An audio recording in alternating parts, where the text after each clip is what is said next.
بسم اللہ الرحمن الرحیم۔ السلام علیکم۔ درباری ٹی وی یوٹیوب چینل پر آپ سب کو خوش آمدید کہتے ہیں۔ میرا نام میرا ہے، میری عمر 17 سال ہے۔ میں ایک غریب خاندان سے تعلق رکھتی تھی۔ ہمارے پاس دولت تو نہ تھی، پر شرافت میں ہمارا گھرانہ اپنی مثال آپ تھا۔ سارا محلہ ہماری تعریف کیا کرتا تھا۔ ہمارے گھر کا ماحول یوں تو بہت پرسکون تھا، پر اس گھر میں ہمیں کبھی بھی نہ تو اچھا کھانے کو ملا اور نہ ہی اچھا پہننے کو۔ میرے ابا مولوی تھے اور وہ کہتے تھے کہ ہمیں ہر حال میں صبر اور شکر کرنا چاہیے۔ ہم 3 بہنیں تھیں، میں سب سے بڑی تھی۔ جب میری عمر 17 سال ہو گئی تو میرے گھر والوں کو میری شادی کی فکر ستانے لگی، کیونکہ میری ماں کہتی تھی کہ لڑکیوں کی شادی جلدی کر دینی چاہیے۔ شادی کروانے والی خالہ میری امی کی سہیلی تھی۔ محلے کی زیادہ تر لڑکیوں کے رشتے انہوں نے ہی کروائے تھے۔ اب ان کے ہمارے گھر میں چکر لگنے شروع ہو گئے تھے۔ اس عمر میں لڑکیوں کو بہت شوق ہوتا ہے کہ ان کے رشتے کے بارے میں کیا باتیں ہو رہی ہیں۔ مجھے بھی بہت شوق تھا، بلکہ تجسس کی حد تک میں پاگل تھی اس معاملے میں۔ کیا بات ہو رہی ہے، مجھے سب کچھ جاننا تھا۔ ایک دن خالہ میری امی سے ملنے آئی تو میں چھپ کر ان کی باتیں سننے لگی۔ دیکھو بہن، لڑکیوں کے رشتے ہوتے ہیں جہیز سے، اور تم ابھی سے سب صاف صاف کہہ رہی ہو کہ 2 جوڑوں کے علاوہ تم اپنی بیٹی کو کچھ بھی نہیں دے سکتی۔ یوں تو تمہاری بیٹیوں کے رشتے مجھے ہوتے نظر نہیں آ رہے۔ حمیدہ کی کھڑی اور صاف بات سن کر میری امی گھبرا گئی۔ کہنے لگی کہ کچھ تو کرو، کوئی تو ایسا ہوگا جو بنا جہیز کے کسی کی بیٹی کو قبول کر لے گا۔ کوئی اللہ کا نیک بندہ ہوگا۔ بے شک ہم اپنی بیٹیوں کو جہیز نہیں دے سکتے، لیکن میری بیٹیاں شکل و صورت کی بہت اچھی ہیں۔ ہاں اچھے لوگ بھی ہیں، پر بہت کم ہیں۔ میری بیٹیاں بھی لاکھوں میں ایک ہیں۔ میری ماں نے بہت محبت سے ہماری تعریفیں کی، اور حمیدہ کا کہنا تھا کہ اپنی اولاد بھلا کسی کو بری لگتی ہے۔ میری ماں تو حمیدہ کی باقاعدہ منتیں کرنے لگی کہ کچھ تو کرو، کوئی تو راہ نکالو۔ وہ بھی کسی سوچ میں گم ہوگی، اور پھر انہوں نے میری امی کو ایک عجیب رشتے کے بارے میں بتایا۔ جی ہاں، اس رشتے کو عجیب ہی کہنا مناسب سمجھوں گی۔ ابھی میری امی کی نظر مجھ پر پڑ گئی اور انہوں نے مجھے وہاں سے ڈانٹ کر بھگا دیا۔ پر میں بھی بہت حیران تھی اور کافی چلاک بھی تھی۔ میں پھر وہیں واپس آ گئی جہاں کھڑے ہو کر میں ان کی باتیں سن رہی تھی، کیونکہ اب تو میرا تجسس اور بھی بڑھ گیا تھا۔ آخر یہ کس قسم کے رشتے کی بات ہو رہی تھی؟ دیکھو بہن، ایک رشتہ ہے، لڑکا اکیلا ہے، گھر اس کا اپنا ہے، شکل اور عمر کا بھی مناسب ہے، لیکن اس کی ایک شرط ہے۔ میری ماں نے حیران ہو کر پوچھا کہ کیسی شرط ہے؟ وہ شادی سے پہلے لڑکی سے ملنا چاہتا ہے۔ حمیدہ نے بتایا، اور ہمارے خاندان میں تو ایسا کوئی رواج نہیں ہے۔ مولوی صاحب کبھی نہیں مانیں گے۔ میری ماں بہت پریشان ہوگی۔ میرے بابا یوں تو اخلاق کے بہت اچھے انسان تھے، لیکن وہ ہمیشہ اپنی بات منواتے تھے، اور ان کو بے حیائی کی باتوں سے سخت نفرت تھی۔ وہ اس بات کی کبھی اجازت نہیں دیتے کہ لڑکا شادی سے پہلے مجھے دیکھنے آتا۔ حمیدہ کے چہرے پر معنی خیز مسکراہٹ بکھر گئی، اور انہوں نے میری ماں کے کان میں کوئی بات کرنا شروع کر دی جس کو میں سن نہیں سکتی تھی۔ میری ماں حیران نظر آنے لگی، لیکن اب وہ قدرے مطمئن لگ رہی تھی۔ 2 دن بعد مجھے میری ماں نے کہا کہ میں تیار ہو جاؤں، کیونکہ مجھے دیکھنے لڑکے والے آ رہے ہیں، جبکہ میرے والد صاحب گھر پر نہیں تھے۔ تبلیغ کے سلسلے میں وہ گھر سے باہر گئے ہوئے تھے۔ میں نے امی سے کہا کہ اگر ابو بھی گھر نہیں ہے اور آپ نے رشتے والوں کو بلا لیا، اب اس بات پر کتنے خفا ہوں گے۔ امی نے کہا کہ وہ تجھے دیکھنے آ رہے ہیں، رخصت کروانے نہیں آ رہے۔ جو تیرا باپ ناراض ہوگا، اگر تو ان کو پسند آ گئی، پھر ان کا آنا جانا تو لگا ہی رہے گا۔ مولوی صاحب سے بعد میں بھی مل سکتے ہیں۔ امی نے میرے لیے ایک نہایت چست سوٹ نکالا تھا جو مجھے بہت پسند تھا، اور میں نے اس کو یہ سوچ کے رکھا ہوا تھا کہ کبھی اس کو کسی کو دے دوں گی، کیونکہ ہمارے گھر میں ایسے تنگ کپڑے پہننے کی اجازت نہیں تھی۔ اس میں تو میرا سارا جسم نظر آتا تھا۔ میرے بابا کو ایسے کپڑے پہننا پسند نہیں، اور آج امی نے کہا کہ مجھے یہی سوٹ پہننا ہوگا۔ میں حیران تھی، مجھے امی کی باتیں سمجھ نہیں آ رہی تھی۔ میں نے کہا کہ وہ لوگ مجھے بد کردار سمجھیں گے کہ کیسے کپڑے پہنے ہوئے ہیں، باتیں کریں گے۔ میری ماں نے کہا کہ آج کل سب ایسے ہی کپڑے پہنتے ہیں، زیادہ نیک پروین بننے کی ضرورت نہیں ہے۔ پر وہ میری امی تھی، میں ان کی ماں نہیں تھی، اس لیے انہوں نے مجھ سے اپنی ساری باتیں منوا لی۔ میری ماں نے مجھے زبردستی ایک نہایت تنگ لباس پہننے کو کہا اور مجھے گھر کی بیٹھک میں بھیج دیا، جبکہ میں ان سے پوچھ رہی تھی کہ آپ میرے ساتھ کیوں نہیں چلتی، اور بیٹھک میں کون موجود ہے؟ میرے لیے پہلی دفعہ کسی کا رشتہ آیا تھا، ظاہر ہے میں بھی گھبرائی ہوئی تھی۔ مجھے نہیں پتا تھا کہ کیسے پیش آنا ہے، یہ سب تو مجھے امی نے بتانا تھا، اور جس طرح امی نے مجھے بیٹھک میں بھیجا ہے میں یہی سمجھی کہ شاید بیٹھک میں لڑکے کی ماں بہنیں یا کچھ اور رشتہ دار موجود ہوں گے، پر جیسے ہی میں نے بیٹھک میں قدم رکھا میں تو حیران رہ گئی۔ اس کمرے میں اور کوئی نہیں، صرف ایک لڑکا ہی بیٹھا تھا جو مجھے دیکھ کر متوجہ ہوا۔ میں گھبرا گئی۔ وہ شخص مجھے سر سے پاؤں تک دیکھ رہا تھا، اس کا انداز بہت عجیب تھا۔ میں نے نوٹ کیا کہ اس کی نظر میری کمر پر تھی۔ میں مزید گھبرا گئی کیونکہ ان کپڑوں میں تو میری کمر ویسے بھی واضح نظر آ رہی تھی۔ میں آس پاس دیکھنے لگی کہ امی کہاں رہ گئی ہے۔ وہ آگے بڑھا اور مجھے لگا کہ وہ میرے قریب آ رہا ہے۔ میری ٹانگیں کانپنے لگی۔ وہ بالکل میرے قریب سے ہو کر باہر چلا گیا، جیسے وہ مجھے ڈرا کر بہت خوش ہوا ہو۔ مجھے سمجھ نہیں آیا کہ آخر یہ سب ہو کیا رہا تھا۔ امی نے میرے کسی سوال کا جواب نہیں دیا اور دوبارہ مجھ سے اس موضوع پر کوئی بات بھی نہیں کی، جبکہ یہ کوئی چھوٹی بات نہیں تھی۔ امی کو مجھ سے بات تو کرنی چاہیے تھی، پر نہ وہ مجھ سے بات کر رہی تھی اور نہ اس موضوع پر میری کوئی بات سن رہی تھی۔ انہوں نے اتنا ضرور کہا تھا کہ یہ بات کسی کو بتانا نہیں، نہ اپنی بہنوں کو اور نہ اپنے باپ کو۔ اگر یہ بات کسی کو بتائی تو مجھ سے برا کوئی نہیں ہوگا۔ میں حیران تھی کہ امی نے یہ سب کیوں کیا۔ کیا ان کو پتہ نہیں تھا کہ اس کمرے میں ایک لڑکا بیٹھا ہوا ہے؟ اور پھر بھی انہوں نے مجھے اتنی آسانی سے اندر بھیج دیا، اور اس لڑکے نے بھی کوئی بات نہیں کی۔ یہ سب کچھ کیا تھا؟ مجھے نہیں پتا تھا کہ وہ کون ہے، لیکن مجھے ایسا ضرور لگ رہا تھا کہ امی کو اس بارے میں سب کچھ پتا تھا۔ یہ غلطی سے نہیں ہوا تھا۔ ہمارے گھر کی بیٹھک کا دروازہ ویسے بھی باہر کھلتا تھا، لیکن ایسے کوئی گھر میں آ کر تھوڑی نہ بیٹھ جاتا ہے۔ لیکن ایک بات تو طے تھی کہ امی کسی بات پر خوش بہت تھی۔ جب میرے ابا گھر آ گئے تو کچھ دن بعد میرے لیے ایک رشتہ آیا۔ کچھ عورتیں آئیں اور بنا مجھے دیکھے ہی ہاں بول دیا۔ میرے ابا بھی مان گئے، اور جب مجھے لڑکے کی تصویر دکھائی تو میں حیران رہ گئی۔ یہ تو وہی لڑکا تھا جو اس دن بیٹھک میں موجود تھا۔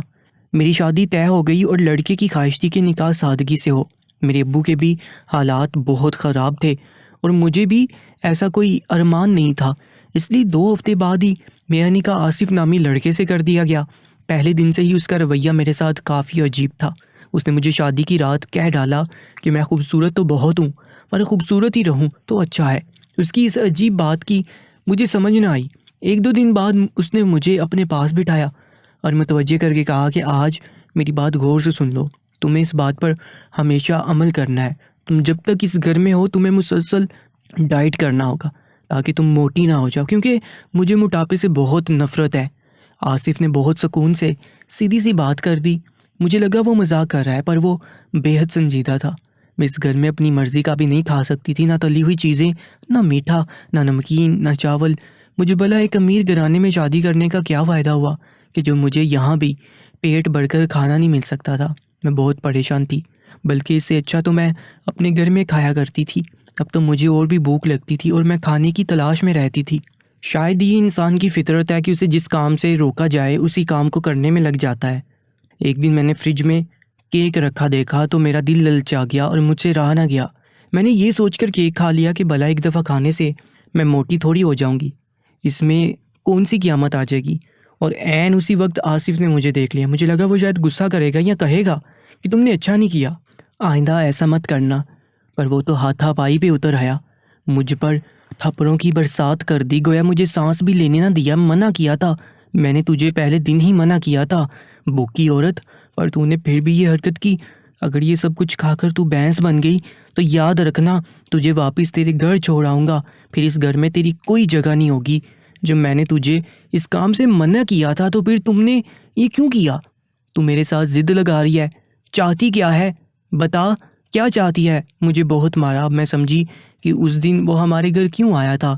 وہ شادی سے پہلے مجھے دیکھنا چاہتا تھا کہ کہیں موٹی تو نہیں ہوں، اور میری اپنی ماں نے مجھے ایسے شخص کے حوالے کر دیا صرف اس لیے کہ اس نے ان سے جہیز نہیں مانگا تھا۔ اس دن کے بعد سے اس نے فریج اور کچن میں لگی الماریوں کو بھی تالا لگانا شروع کر دیا۔ وہ اتنی ہی چیزیں نکال کر لے جاتا جتنی کہ مجھے ضرورت ہوتی تھی، اور باقی ساری چیزوں کو تالا لگا کر چلا جاتا۔ چابی اس کے پاس ہوتی تھی، اپنی مرضی سے کچھ چرا کر بھی نہیں کھا سکتی تھی۔ وہ تو مجھے میرے گھر بھی نہیں چھوڑتا تھا کہ کہیں میں اپنے گھر میں کچھ نہ کھا لوں۔ میری زندگی تو عذاب ہو گئی تھی، پر اللہ کا کرم ہوا جب مجھے یہ خبر ملی کہ میں ماں بننے والی ہوں تو میں بہت خوش تھی۔ مجھے لگا کہ اب تو مجھے پیٹ بھر کھانے کو ملے گا، کیونکہ ایک حاملہ عورت کے لیے کھانا بہت ضروری ہوتا ہے۔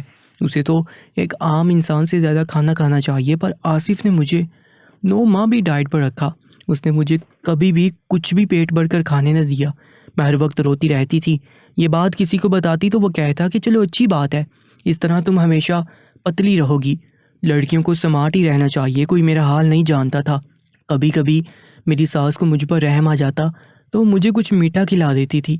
کتنی عجیب بات ہے کہ ساس کو بہو پر رحم آ جاتا تھا پر شوہر کو نہیں آتا تھا۔ یہ تو 9 ماہ میں نے کس طرح گزارے میں ہی جانتی تھی۔ اللہ نے مجھے بیٹے سے نوازا اور مجھے خون کی کمی ہوگی، اور بیٹے کی پیدائش کے 1 ماہ بعد ہی میرا وزن بڑھنے لگا۔ دیکھتے ہی دیکھتے میں 46 کلو سے 86 کلو کی ہوگی۔ کوئی بھی ڈائٹ، دوائی یا ورزش میرے بڑھتے ہوئے وزن کو روک نہ سکی، پر میں خود حیران تھی کہ میرے ساتھ یہ سب کچھ کیا ہو رہا تھا، کیونکہ شادی سے پہلے تو میرا وزن صرف 45 کلو ہی تھا، اور اب اچانک سے میرا وزن اتنا زیادہ بڑھ رہا تھا، جبکہ میں تو کھانا بھی نہیں کھاتی تھی۔ ہمارے خاندان میں ایک لڑکی تھوڑی پڑھی لکھی تھی، وہ کہہ رہی تھی کہ کھانا نہ کھانے سے اور زیادہ وزن بڑھتا ہے، لیکن اس وقت مجھے اس کی یہ بات سمجھ نہیں آتی تھی۔ شاید میرے ساتھ بھی یہی سب کچھ ہو رہا تھا۔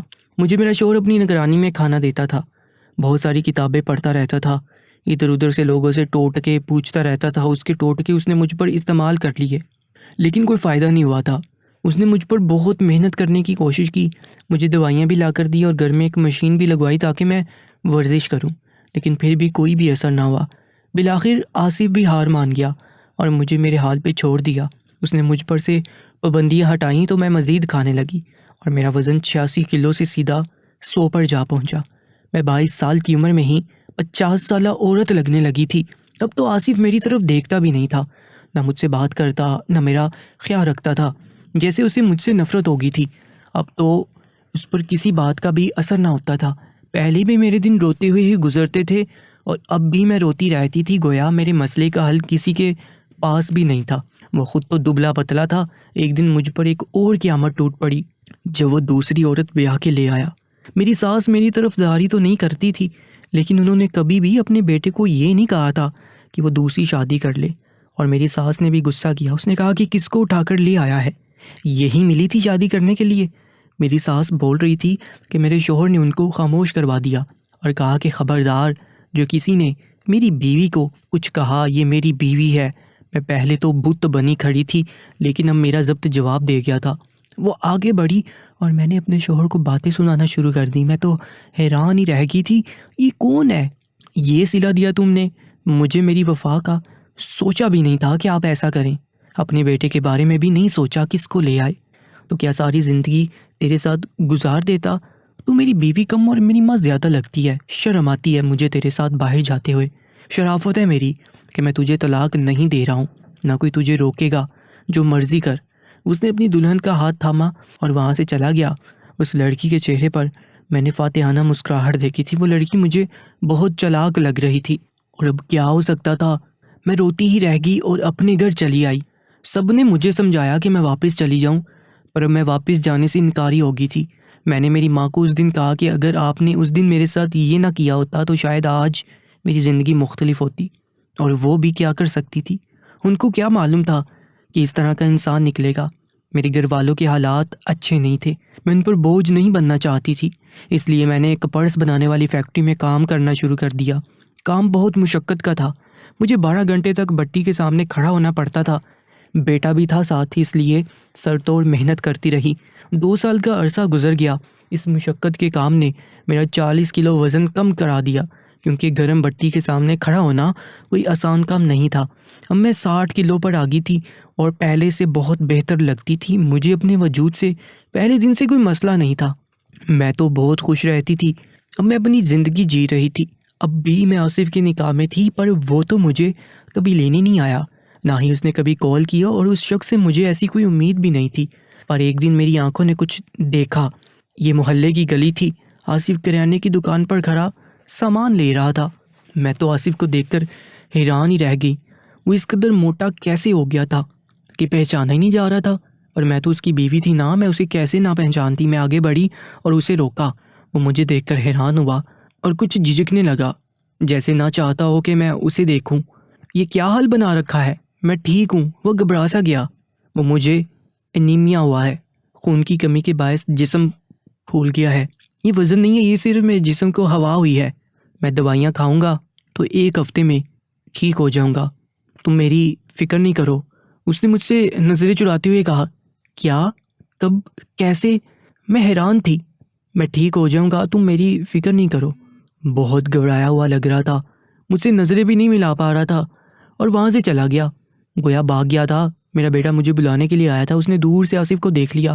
اس نے مجھ سے پوچھا کہ یہ کون تھا، تو میری حیرانگی اور بھی بڑھ گئی کہ کیا میرے بیٹے نے اپنے باپ کو نہیں پہچانا۔ میں نے کہا یہ تمہارے پاپا تھے، تو وہ ہنس دیا، کہنے لگا اتنے موٹے؟ میں نے اسے منع کیا کہ یہ نہیں کہتے۔ کچھ دن بعد مجھے میرے شوہر کی کال آئی اور اس نے کہا کہ مجھے آج تم کو ایک بات بتانی ہے۔ جس لڑکی سے میں نے شادی کی میں اس سے محبت کرتا تھا، لیکن میری ماں میری شادی اس سے کروانا نہیں چاہتی تھی، کیونکہ اس کی ماں اور بہن سٹیج ڈراموں میں کام کرتی تھی۔ لڑکی خود تو نہیں کرتی تھی، لیکن میری ماں کہتی تھی کہ یہ کنجری ہے، ہم نے کنجروں کے گھر سے رشتہ نہیں لینا ہے۔ لیکن میں اس کو بہت پسند کرتا تھا، اس لیے میں نے جان بوجھ کر تمہیں کھانے میں ایسی دوائیاں ملا کر دی جس سے تمہارا وزن بہت بڑھ جائے، اور پھر میں یہ بہانہ کر سکوں کہ تم بہت موٹی ہوگی، اور میں تم سے رشتہ نہیں رکھنا چاہتا تھا، تمہارے ساتھ نہیں رہنا چاہتا تھا، اس لیے میں نے تمہیں جان بوجھ کر ایسی دوائی دی تھی۔ میں نے تمہیں طلاق نہیں دی تھی کیونکہ پہلے ہی میں تمہارے ساتھ ظلم کر چکا تھا، لیکن یہ سب کچھ میں نے اپنی بات منوانے کے لیے کیا تھا۔ میری ماں کبھی بھی میری شادی اس لڑکی سے نہ کرواتی، انہوں نے تمہیں پسند کیا تھا۔ مجھے موٹاپے سے ہمیشہ سے ہی نفرت تھی، اور وہ بہت زیادہ خوبصورت دبلی پتلی تھی، اس لیے مجھے اچھی لگتی تھی۔ مجھے پتہ ہے کہ میرے بغیر تم نے زندگی بہت مشکل سے گزاری، اور میں اس کا حقدار تو نہیں ہوں، پر خدا کے لیے تم میری زندگی میں واپس آ جاؤ۔ اب تمہارا جو بھی فیصلہ ہوگا مجھے منظور ہوگا۔ میں حیران رہ گئی کہ میرے شوہر نے میرے ساتھ یہ سب کچھ کیا تھا، مجھے تو یقین ہی نہیں ہو رہا تھا۔ وہ بار بار کال کرتا تھا لیکن میں جواب نہیں دیتی تھی، کیونکہ مجھے سمجھ میں نہیں آ رہا تھا کہ میں کیا کروں۔ وہ اپنے کیے پر شرمندہ تھا، تو کیا میں اس کو معاف کر دیتی؟ کہ میں نے اپنا فون ہی بند کر دیا، اور اس نے حمیدہ کے ہاتھوں میرے لیے ایک پیغام بھجوایا تھا کہ میں اسے معاف کر دوں اور واپس آ جاؤں۔ اس کی دوسری بیوی اس سے خلا لے کر جا چکی تھی، اس نے جڑواں بیٹیاں پیدا کی تھیں، اور وہ بیٹیاں بھی اپنے ساتھ لے گئی تھی، بلکہ اس نے اپنی بیٹیوں کا خرچہ لکھوایا تھا، اور آصف اس کو خرچہ بھی دے رہا تھا۔ اس کا کہنا تھا کہ وہ اس جیسے موٹے انسان کے ساتھ نہیں رہنا چاہتی، بلکہ خود بہت حسین لگتی ہے کہ موٹے شوہر کو وہ قبول نہیں کر سکتی۔ آصف اپنے کیے پر بہت شرمندہ تھا۔ میں خود پر ہوئے ظلم یاد کرتی تو کبھی بھی واپس نہ جاتی۔ ایک شخص نے مجھ سے شادی صرف میری خوبصورتی دیکھ کر کی تھی، یہ تو بہت ہی بری بات تھی، اور میں ایک بیٹے کی ماں تھی، اس لیے اپنی اولاد کے بارے میں سوچ کر میں نے آصف کو معاف کر دیا اور واپس چلی آئی۔ گھر آئی تو مجھے ایک خوشگوار تو ملا، اس نے خود ہمارے لیے میری پسند کا کھانا بنایا تھا۔ اس نے مجھ سے رو رو کر معافی مانگی، اس نے کہا کہ مجھے معاف کر دو، بہت غلط کیا تھا، میں سمجھا تھا کہ صرف ظاہری خوبصورتی ہی سب کچھ ہوتی ہے، اور میں غلط تھا۔ جو میں نے تمہارے ساتھ کیا وہ کسی ظلم سے کم نہیں تھا، اور وہی ظلم قسمت نے میرے ساتھ کر ڈالا، اور اب میں بدل گیا ہوں، ہو سکے تو مجھے معاف کر دو۔ آصف نے رو کر ہاتھ جوڑ کر کہا تھا، میں بھی رونے لگی اور اسے معاف کر دیا۔ اب وہ واقعی بدل گیا تھا، اب ہم نارمل لوگوں کی طرح رہتے تھے۔ میں آصف کا بہت خیال رکھتی تھی اور وہ ٹھیک ہو رہا تھا۔ میں نے اپنی زندگی کی کہانی سے یہی سیکھا کہ محبت کبھی بھی صورت سے نہیں ہوتی ہے، اور جس کو صورت سے ہو جائے وہ محبت نہیں ہوتی ہے۔ ایسی ہی سچی اور سبق آموز کہانیوں کے لیے ہمارے YouTube چینل درباری ٹی وی کو سبسکرائب کر لیجیے گا۔ اپنا بہت زیادہ خیال رکھا کریں۔ اللہ نگہبان۔